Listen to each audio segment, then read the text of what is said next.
ngày níមានអារម្មណ៍ថាចង់ញ៉ាំមុខម្ហូបបែបក្តៅៗហឹលៗបងប្អូនក៏អូសទូរស័ព្ទចុះអូឡើងក៏ឃើញមុខម្ហូបមួយនេះគេកំពុងតែល្បីហើយគេកំពុងតែទាន់ត្រេន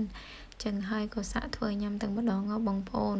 មានអីឆ្ងាញ់របស់គេដែរតើក្តៅហឹលអញ្ចឹងបងប្អូនហើយមួយខ្ញុំឲ្យតែបានមកមុខនេះញ៉ាំបិណ្ឌមាត់មិនចិត្តទេព្រោះថាលើកទី1ណាបងប្អូនដែលបានញ៉ាំតបតែញ៉ាំនឹងឯងតបតែមានពេលបានធ្វើញ៉ាំបងប្អូន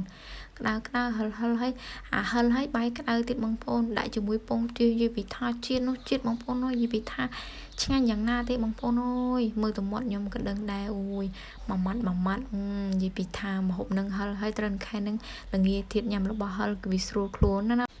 ហើយឥឡូវយើងមកកលេចមើលគ្រឿងផ្សំរបស់យើងបងប្អូនគ្រឿងផ្សំរបស់យើងមានអីបំបាយបងប្អូនស្រួលរយបងប្អូនយើងមានខ្ទឹមស្ករប៊ីចេងម្ទេសប្រេងខ្យងមានពងទាមានការ៉ុតមានសណ្តែកគួរសាច់ជ្រូកនិងខ្លាញ់ណាបងប្អូនមើលទៅតាមវីដេអូខ្ញុំទៅបងប្អូនអត់មានអីពិបាកទេហើយឥឡូវយើងមកចាប់ផ្ដើមធ្វើគ្រឿងផ្សំទាំងអស់គ្នាបងប្អូនខ្ញុំមានសាច់ជ្រូកចំនួន3ខាំសាច់ជ្រូកនឹងវាជាប់ខ្លាញ់តិចអត់ឆ្ងាញ់ណាបងប្អូនតែបើសិនជាយើងទៅទិញអាសាច់3ជាន់ណាបងប្អូនព្រោះថាខ្លាញ់វាស្មើសាច់ទៅពេលអានឹងវាសាច់ច្រើនជាងខ្លាញ់វាអត់សូវឆ្ងាញ់ទេបងប្អូនព្រោះថាវាខ្សោះបងប្អូនបើសិនជាបងប្អូនណាចង់ញ៉ាំសាច់គោក៏ដាក់សាច់គោទៅបងប្អូនព្រោះថាថ្ងៃហ្នឹងខ្ញុំទៅរកសាច់គោអ្នកលក់សាច់គោឲ្យបានមកលក់អញ្ចឹងបងប្អូនហើយឥឡូវយើងមកមើលគ្រឿងផ្សំរបស់យើងរួចរាល់អស់ហើយណាបងប្អូនចាយើងបានចិត្តបន្លែចិត្តអីអស់ហើយណាបងប្អូនហើយឥឡូវយើងមកចាប់ផ្ដើមចៀនពងទាបងប្អូនចៀនពងទាមូលបងប្អូនចៀនពងទាមូលនឹងបកសបកមានអត់បកសបកឯណាបងប្អូនហើយឥឡូវយើងក៏កូរគ្រឿងរួចមកយើងក៏ចាក់អាសាច់ជ្រូកច្រាំនឹងមកបងប្អូនយើងកូរវឹកវាបងប្អូនកូរវឹកវាឲ្យសព្វហើយតបមកបានយើងផ្សំគ្រឿងយើងដាក់ដូចជាប៊ីចេងស្ករ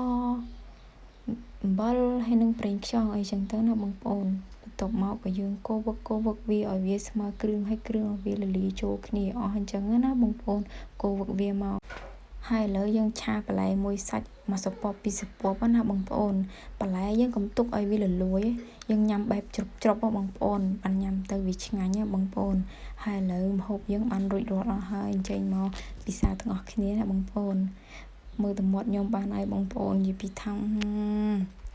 អារម្មណ៍មិននឹងថាដែតដងដល់ណាបងប្អូនព្រោះថាឲ្យតែបានមកមុខនេះមកនិយាយពីថាខ្ញុំលេងនឹកនេះអីទាំងអស់បងប្អូនព្រោះថាវាឆ្ងាញ់ហើយត្រូវនឹងអាកាសធាតុខែល្ងាអញ្ចឹង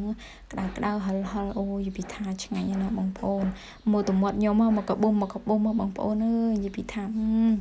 តែប៉ុណ្ណេះណាហៅក៏ខ្ញុំមិនមើលដែរបងប្អូនព្រោះថាមានអីឆ្ងាញ់ដែរតើបងប្អូនហើយឥឡូវវីដេអូខ្ញុំចប់ហើយសូមអរគុណសូមជម្រាបលាជួបគ្នាវីដេអូក្រោយបាយ